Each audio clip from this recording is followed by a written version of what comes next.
I used to think great speaking is only about perfect delivery, full of gestures and power poses. But I was wrong. Then I learned a secret. It's audience design.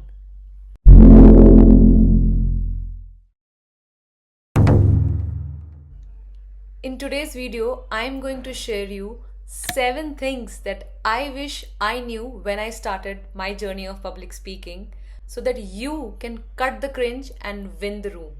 Hello everyone, welcome back to my channel. My name is Vidita K. I create videos on public speaking, communication skills and English speaking skills. These 7 lessons took me several years and a few painful experiences to learn, and now you can learn them in just 10 minutes. So, let's get started, shall we? Lesson number 1. Build for the audience, not for the topic. Now, you should know who is your audience, and for that, start by writing these 5 points about your audience to know them better. Who are they? What do they do? What's trending in their world? What are they fearing right now? What do they want to done immediately? Then design your talk to give them one CTA or a call to action by the end of your talk. If you can't come up with one CTA that the audience can take from your talk, then you're not ready yet. Lesson number 2. Open your talk with a change, not a fluff. You don't need a joke, you need relevance. So always open your talk with a change statement that clearly outlines what is going to change after you deliver that talk in front of the audience.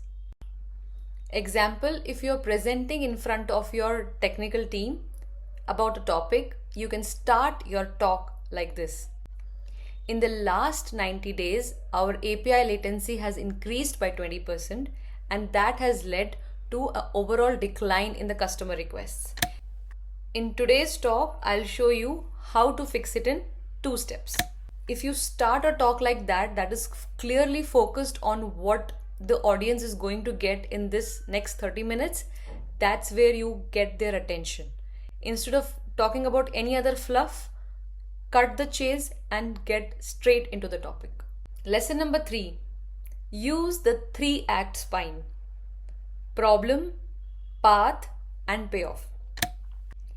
Just like a human being needs a spine to stand erect, for any topic that you're dealing, you should have 3 things in that so that it stands tall.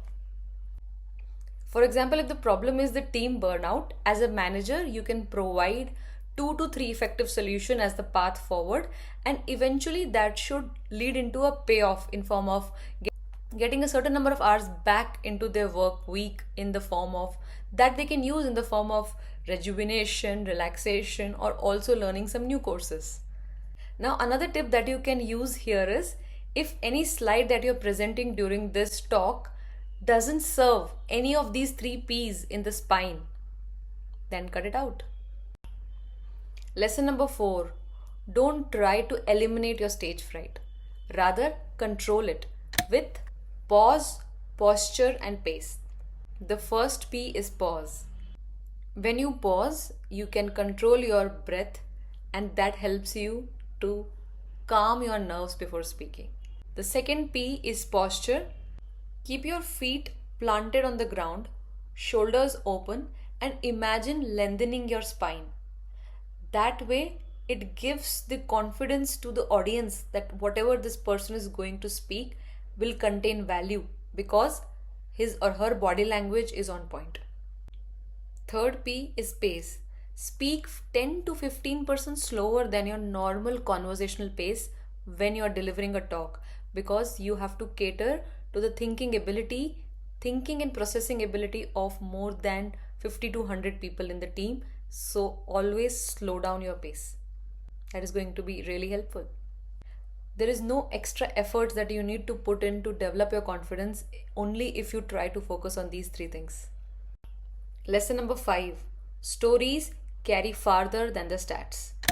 Always remember, for any successful talk, stories and stats both are important, but try to wrap around your stats within a story. Because stories travel, stats anchor.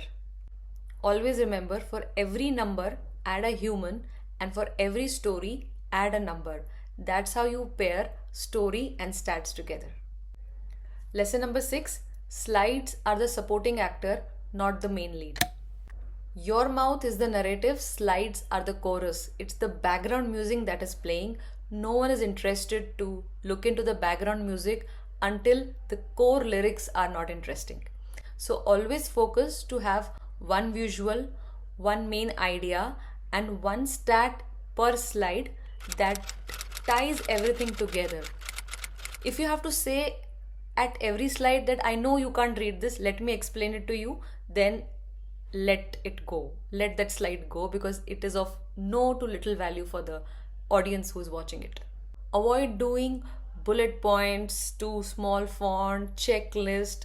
Nobody reads that, honestly. Lesson number 7, the last lesson, is win the Q&A with the 4B method. Always, whenever you're presenting, there will be a time when you'll finally open up to the audience, and that is a crucial time to leave even a lasting impact. And I'm pretty sure you are not prepared for all the questions that the audience might ask you, and that is quite natural. To accept this, you have to learn this 4B: breathe, bridge, brief, and backdrop. Breathe and listen to the question that is being asked. That is 100% attention to the question, not on the lines that you're going to speak after that. That is where most people miss out and then try to answer something completely else which was not even asked in the first place. Second is bridge. Bridge is the position when you, after hearing the question, try to gather your thoughts and try to build a connection between the two things, that is your answer and the question. And the connecting statement could be, great question, Adam, and here's what I think about it, ... and then you continue from there. Brief is, keep your answer brief. Don't delve into the details, because there are another 10 to 20 people who are listening to you and they are giving you their time. So brief your answer in 1 or 2 sentences.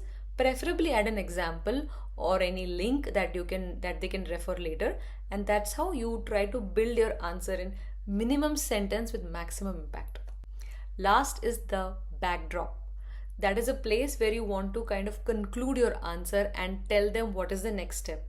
It could be as simple as, I'll follow it up with you next week, or here's what we are building next related to this thing. I would want you to check my GitHub page.